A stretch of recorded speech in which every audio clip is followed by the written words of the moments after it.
So what you train your dog is just as important as where you train your dog. So as you move from beginner to advanced, you're going to train your dog in 4 different types of training environments to get the best results.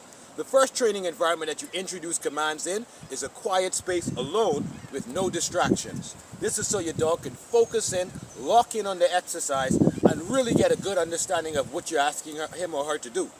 The second training environment is that same quiet space but added distractions. That could be as simple as a family member, a ball rolling, an extra sound like a television or a radio.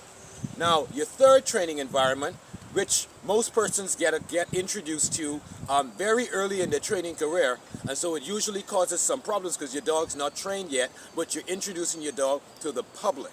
So, once your dog's vaccinated, you're going to go out to the park, you're going to walk in the neighborhood. Well, guess what? That's a training environment. So your third training environment is a public space with very little distraction. So that's like a quiet street, the park when no one's around, but you're still in public, and so your dog's still distracted by the sights and sounds.